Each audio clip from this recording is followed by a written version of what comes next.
Hello! On a un petit modèle ici d'un atome primordial. On voit là, il y a un centre vide à contre-jour, comme ça on peut voir que la lumière passe bien, là. Euh, c'est ainsi qu'est faite la matière en fusion. Le centre, c'est des ondes gravitationnelles.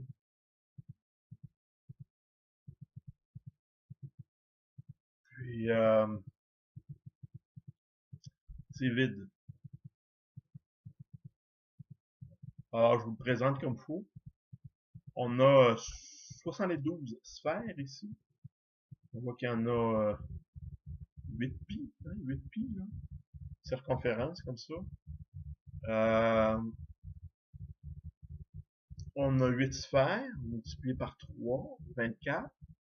C'est la même chose au centre, 8. Il y en a 3 d'épaisseur. On voit de l'autre côté aussi, là. Donc, ça fait 72. Ça fait 24 fois 3. 72 sphères. Chaque sphère contient 6 quarks, parce qu'on a un proton et un neutron par sphère. Alors, 72 fois 6, 144. 3, 432. 432 quarks. On a 432 quarks dans ce petit truc là, artisanal fait à la maison. Des billes d'acier, de métal. Puis je vais le laisser tourner un petit peu, pour que vous puissiez le voir. Fait que c'est une sorte d'atome primordial qui unit tout corps matériel. Mais étant l'atome fondamental, il devient la superstructure du mental, c'est-à-dire de tout ce qui existe en théorie. L'idéalisation de quoi est fait la matière, les quarks, les particules élémentaires, les constituants de tout ce qui fut, est et sera pour l'éternité. Parce qu'on en revient toujours à ça. Au moment du Big Crunch, au moment du Big Bang, c'est l'essence même du constituant. Il est la substance inaltérable au-delà de la mort et de la résurrection des univers. Donc ça veut dire que, hein, parce qu'il englobe tout, là, c'est la seule entité éternelle constamment égale à elle-même. On en revient toujours là à chaque Big Bang, Big Crunch. Alors, c'est tellement élémentaire que je me dis, bon, ben, c'est accessible intellectuellement à tout le monde. Alors, on a les Illuminati là, qui cachent tout, au point de ne pas connaître le modèle ici.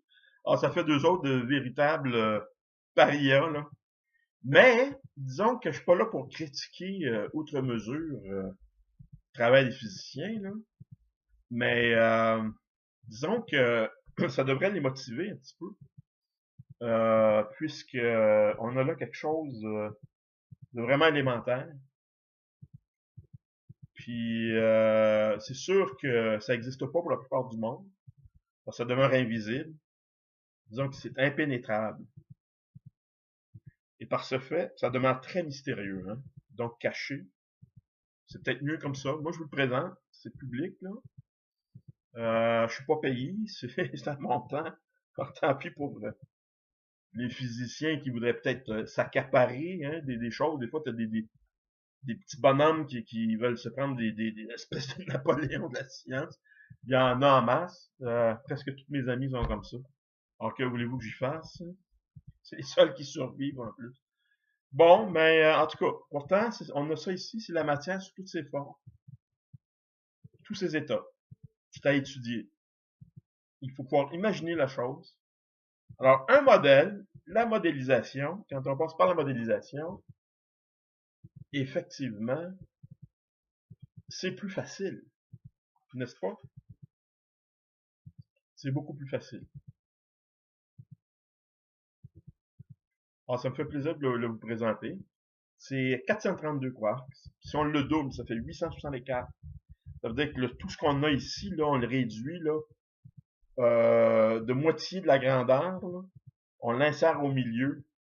Puis c'est la même chose. Il va toujours avoir un petit centre vide. OK? Donc, au moment le point de singularité, au moment du Big Bang, on avait ce truc avec des milliards et des milliards, des trillions, des quintillions d'atomes. Puis, c'est de l'attraction, c'est des ondes de convection, c'est de la physique, la mécanique simple. Et voilà, ça donne ça ici. C'est que c'est le grand secret des supralumineux actuels, là, pendant 100 ans, ou hein, peut-être plus. Les physiciens vont se planter là-dessus. Puis, il va y avoir une vingtaine de prix Nobel à partir de ce petit truc-là ici. Alors, je dis ça, ça n'a pas de l'air très très modeste. Je parle de 20 prix Nobel à venir. Mais il reste que c'est ça. Ça représente, là, il y a assez de théories là-dedans pour 20 prix Nobel. Alors, ça vous donne un petit peu là, une idée. Là. Moi, j'espérais que ça puisse, disons, se faire en 10 ans. Mais il faudrait entrevoir peut-être un siècle de travaux pour en arriver à ces conclusions, les preuves, tout ça. Mais sait-on jamais? J'espère que ça va révolutionner le monde de la physique. Alors, c'est tout simple. Moi, je suis convaincu que les anciens le connaissaient. Parce qu'il y a toujours deux triangles là-dedans. Quand on associe les quarks ensemble, il y a deux types de triangles. On les voit dans les pyramides, on les voit dans la pyramide de Djoser, peut-être 2600 avant Jésus-Christ. Il y a à Awara, la pyramide d'Awara, c'est la même chose. C'est 48, des angles 48, 84, 48, 48. Puis un autre angle aussi qu'on retrouve dans les pyramides des pharaons noirs de Karma. C'est 40, 40, 70, si je me souviens bien. Donc 60, 70, 40. Hein, c'est ça, les endroits peu importe, on y reviendra. Là.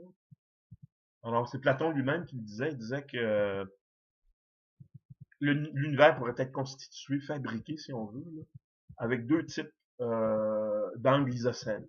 Juste deux triangles. Puis on les a là-dedans. Donc les anciens connaissaient déjà sûrement, peut-être même 10 000 ans, parce qu'il y a phi, il y a le nombre d'or là-dedans, le centre lui-même. Là.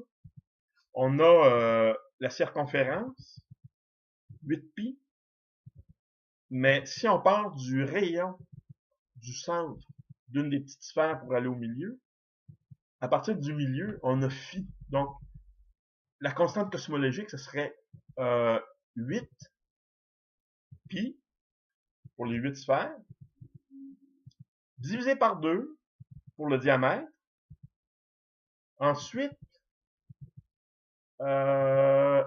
moins 8 phi dans une dimension 1, moins 8 phi. Donc, ça serait pi sur 2, moins phi. Tout simplement. C'est de dimension 1. Puis, ça nous fait une fraction. J'en parle dans le texte de l'image principale. Vous pouvez lire ça.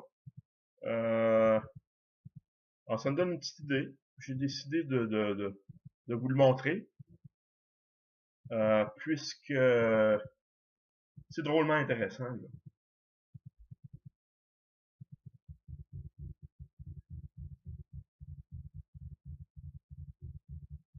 Alors voilà, ça me fait plaisir. On va fermer le clip, vous l'avez assez vu. Peut-être faire une démonstration là, où ça tourne très vite. Parce qu'il y a un spin à un moment donné, quand toute la matière se concentre là ici, là, pendant le Big Crunch, précédant le Big Bang, on a un spin. Ah, c'est la masse totale qui tourne sur elle-même. C'est la loi de la conservation de l'énergie. On a tout simplement un transfert du moment cinétique là, des particules. Alors, c'est comme une patineuse. Tu sais, une patineuse qui sort les bras, puis qui commence à prendre la vitesse, puis qui ramène les bras près du corps, puis là, se met à tourner de plus en plus vite. C'est le même principe, là. C'est la cinétique, là, du mouvement. Euh, alors, à partir de là, tout s'engendre. Ce serait plus compliqué, là. Faudrait lire un peu le texte. Mais c'est ça ici. Alors, au plaisir, je vous laisse avec ça. Je le laisse tourner un petit peu.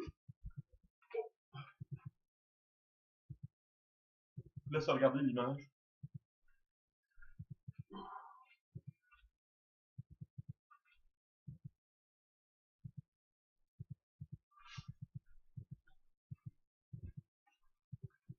On va y mettre un autre background. L'arrière-fond plus intéressant, là.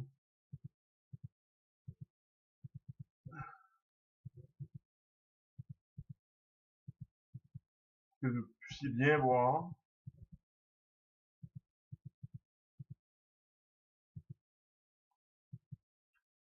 Voilà. Bon, ben, on arrête. Merci. Merci de votre attention, là. OK, ben.